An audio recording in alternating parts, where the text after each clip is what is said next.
সেকাল থেকে একাল সাবেক আওয়ামী লীগ মন্ত্রী লতিফ সিদ্দিকীকে নিয়ে তর্ক বিতর্ক এখনো থামেনি। আওয়ামী লীগের পতনের পর লতিফ সিদ্দিকী সেভাবে জনসমক্ষে না আসলেও এবার তার আটকের খবরে শুরু হয়েছে আলোচনা সমালোচনা। 2025 সালের 28 আগস্ট লতিফ সিদ্দিকী সহ বেশ কয়েকজন 71 মঞ্চ নামে একটি সংগঠনের ব্যানারে ঢাকা রিপোর্টার্স ইউনিটিতে উপস্থিত হয়। সেখানে আমাদের মহান স্বাধীনতা যুদ্ধ এবং বাংলাদেশের সংবিধান শীর্ষক গোলটেবিল বৈঠকের আয়োজন ছিল।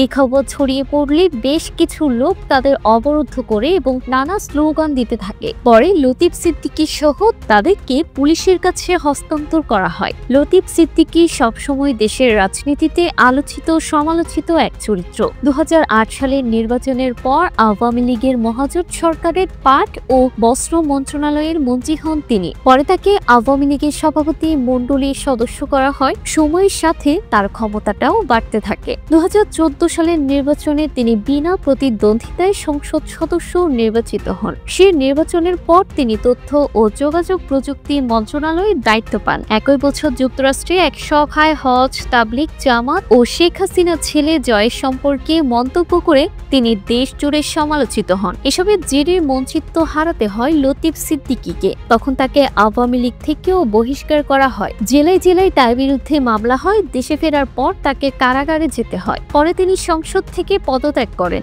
এই বিষয়ে লতিফ সিদ্দিকী বলেছিলেন, আমাকে শেখ হাসিনা বহিষ্কার করে নাই। দেশের একটি ধর্মান্ধ গোষ্ঠীর বাড়াবাড়ি এবং তৎকালীন প্রেক্ষাপটের কারণে আমি দল থেকে বহিষ্কৃত হয়েছি। 2018 সালের জাতীয় সংসদ নির্বাচনে তিনি টাঙ্গাইল 4 কালীহাতি আসনে স্বতন্ত্র প্রার্থী হন। নির্বাচনী প্রচারণার সময় তার গাড়িতে হামলা হয়। প্রতিবাদে টাঙ্গাইল জেলা প্রশাসকের কার্যালয়ের সামনে তিনি অবস্থান ধর্মঘট করেন। টানা 7 দিন অবস্থানের পর অসুস্থ হয়ে পড়লে তাকে ঢাকায় হাসপাতালে ভর্তি করা হয়। পরে নির্বাচন থেকে সরে যান তিনি। এরপর থেকে রাজনীতিতে অনেকটাই নিষ্ক্রিয় ছিলেন। 2024 সালের সংসদ নির্বাচনে তার আবারও প্রত্যাবর্তন ঘটে। আওয়ামী লীগ থেকে বহিষ্কৃত এই নেতা বিতর্কিত সে নির্বাচনে স্বতন্ত্র প্রার্থী হিসেবে জয়ী হন। তবে সে মেয়াদে বেশি দিন সংসদ সদস্য হিসেবে দায়িত্ব পালন করতে পারেননি তিনি। 2024 সালের 5 আগস্ট গণঅভ্যুত্থানের মুখে আওয়ামী লীগের পতন ঘটে। ভেঙে যায় সরকার। গণঅভ্যুত্থানের কিছুদিন পর মাওলানা ভাসানীর কবরে শ্রদ্ধা জানাতে গিয়ে এক বক্তৃতায় লতিফ সিদ্দিকী বলেছিলেন,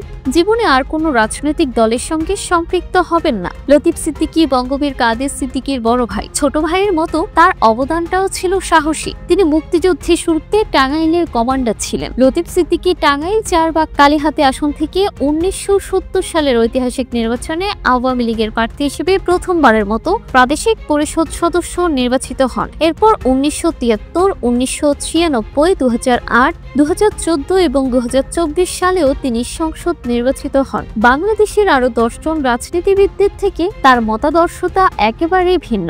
দেশের সাম্প্রদায়িক গোষ্ঠীগুলোর সাথে তার দ্বন্দ্ব রাজনীতিতে আসার সময় থেকে। লতিফ সিদ্দিকী বলতেন, সাম্প্রদায়িক গোষ্ঠী সবসময় সুযোগের সন্ধানে থাকে। তাদেরকে প্রতিহত করতে ঐক্যবদ্ধ প্রতিরোধের বিকল্প নেই। অতীতে তিনি বিএনপির প্রকাশ্যে সমালোচনা করতেন। তবে তার রাজনৈতিক পথ চলাটা সব সময় সমান্তরাল ছিল না। আওয়ামী লীগ থেকে বহিষ্কারের পর লতিফ সিদ্দিকীর কাঁধে ঋণ খেলাপির খড়গ নেমে আসে। ছিল দুদকের মামলা। এছাড়া ধর্মীয় অনুভূতিতে আঘাতের অভিযোগে করা একাধিক মামলার আসামি ছিলেন তিনি। এসব মামলা মোকদ্দমা লড়তে গিয়ে হাঁপিয়ে উঠেছিলেন একসময় দাপুটে এই মন্ত্রী। বইপত্র সংগ্রহের দারুণ নেশা ছিল আব্দুল লতিফ সিদ্দিকীর।